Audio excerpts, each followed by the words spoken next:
Um homem que teve a sua fé elogiada por Jesus como uma fé tão grande, uma fé tão pura, tão intensa, como ele não havia encontrado em ninguém em Israel, era um soldado, um centurião romano, não judeu.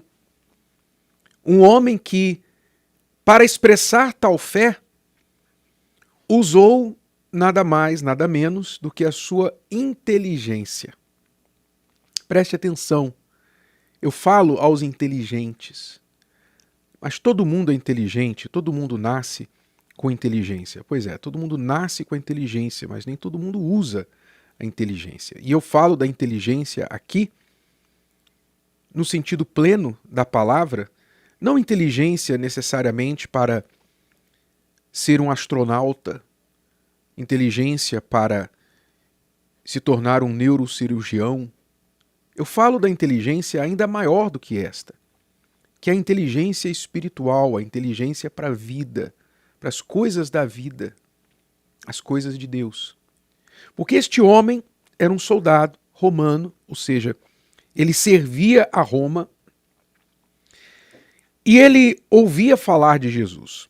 Vivendo ali em Israel, tendo de manter a paz num momento crítico da história de Israel, onde Israel estava sob o domínio de Roma, então os soldados romanos estavam ali cuidando de Israel, garantindo que todos pagavam seus impostos a César, garantindo que não haveriam motins, que não haveriam rebeliões. Então esse soldado romano, tendo de manter a paz pública, ele ouvia falar de Jesus, que era esta figura que estava juntando multidões, que estava assim começando uma espécie de movimento que talvez traria para ele até mesmo um problema.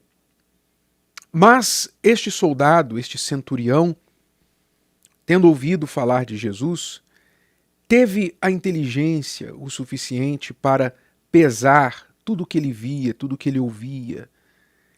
E quando um dia um servo dele adoeceu e chegou perto da morte, este homem enviou alguns amigos para buscar a ajuda do Senhor Jesus. E diz o texto que estes amigos, buscando a ajuda do Senhor Jesus, Jesus se comprometeu a ir à casa do centurião curar o seu servo. Mas no meio do caminho, o centurião enviou recado por seus amigos, dizendo assim: Senhor, não te incomodes, porque não sou digno de que entres debaixo do meu telhado.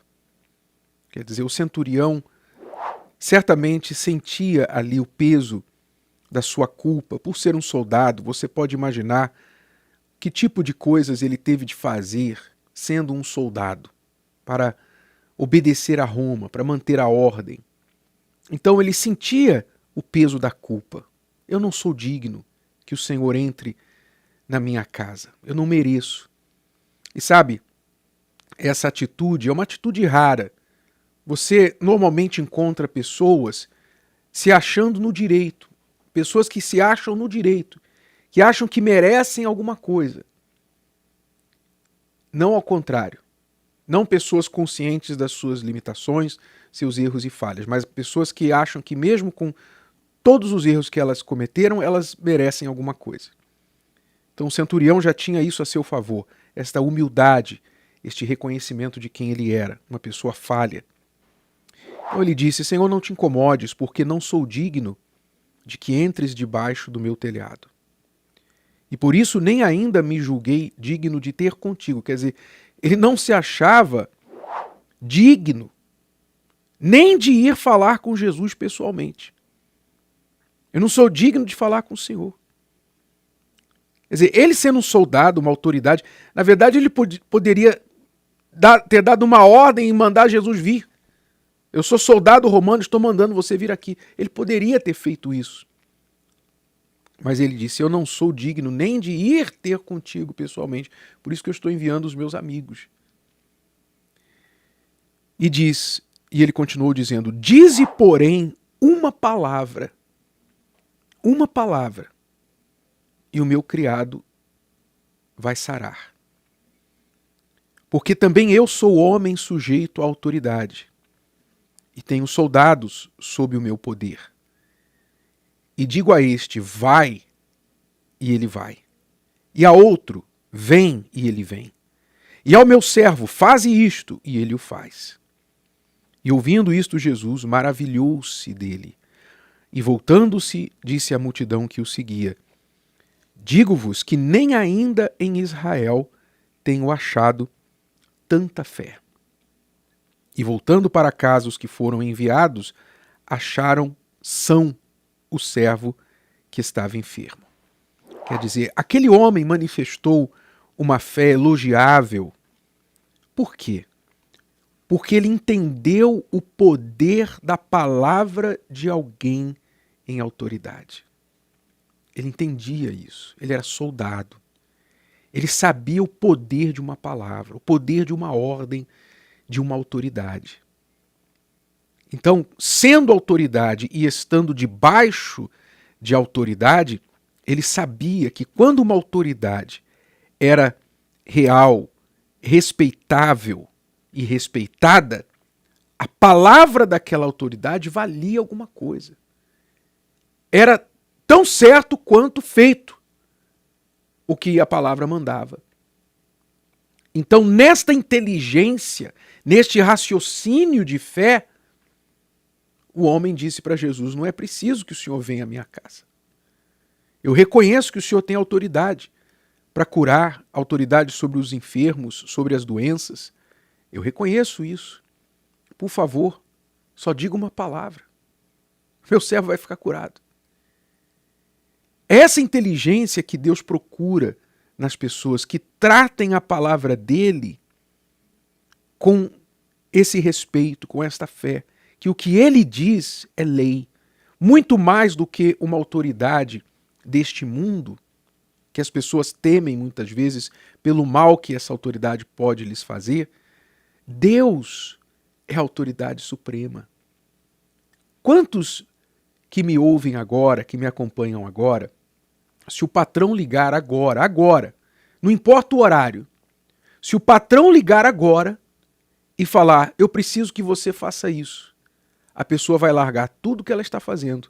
Ela é capaz de sair, interromper as férias, interromper o momento da família, ela é capaz de sair da cama e fazer o que o patrão mandou. Você sabe disso. Você sabe que é verdade. Quantas pessoas que, se forem ao médico hoje e o médico falar para elas assim: você tem que parar de comer este tipo de comida, esta comida aqui, você não pode mais comer essa comida. Elas vão chegar em casa, vão tirar aquela comida do seu armário, da sua cozinha, e não vão comer aquilo nunca mais. Porque o médico falou. Se o médico falar: você tem que internar, você tem que ficar aqui já hoje, você não pode voltar para casa, ela vai internar. Por quê? Porque ela reconhece a autoridade da palavra do médico. Mas quando estas mesmas pessoas ouvem a palavra de Deus, elas querem debater, elas querem discutir opinião, elas querem justificar. E fala: não, mas não é bem assim, não, mas eu interpreto de outra forma, não, mas isso, não, mas aquilo, mas Deus sabe, etc. Então elas querem discutir, e por isso a fé dessas pessoas se torna vã, inútil, ineficaz. Preste muita atenção.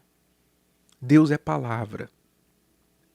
E quem quer ter uma fé eficaz tem que crer e obedecer à palavra dele, crer no poder, na autoridade da palavra dele, e se crer, se submete. Tem que se submeter. Se está escrito, então, se eu creio nisso, eu vou obedecer.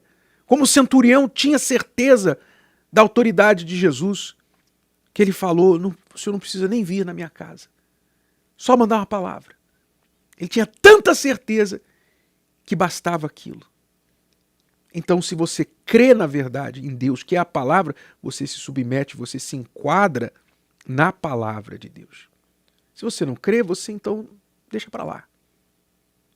E outra coisa, se você crê que Deus é palavra, você então entende que ele valoriza a palavra também. Então você se torna uma pessoa de palavra. Nos tempos antigos, as pessoas faziam contratos só com a palavra, só de boca.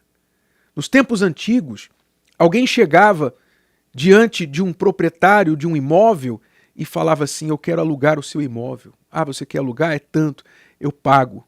Qual dia que tem que pagar? Dia tal. Tanto, dia tal. Tá bom. Apertava a mão e fechava o negócio. Não tinha contrato. Não tinha papel escrito, não. Não tinha assinatura registrada em cartório, não. Não tinha advogado, não. O que tinha era a palavra. A pessoa dava a palavra dela: eu alugo o teu imóvel por tanto. Vou pagar tanto. Qual o dia? Dia tal. Pode contar que eu vou pagar. E ali a pessoa fazia das tripas coração para manter a palavra dela. Esses dias já se foram. Infelizmente, hoje, até com contrato, as pessoas não cumprem o que elas disseram que iriam cumprir. Mas quem é de Deus valoriza a palavra, tem palavra, é de palavra e por isso tem uma fé inteligente, uma fé que funciona, porque sabe que Deus também é palavra. Se o vídeo de hoje te ajudou, você conhece alguém que vai ser ajudado por essa mensagem, passe adiante. E se você ainda não inscreveu aqui no canal, inscreva-se agora. Até a próxima.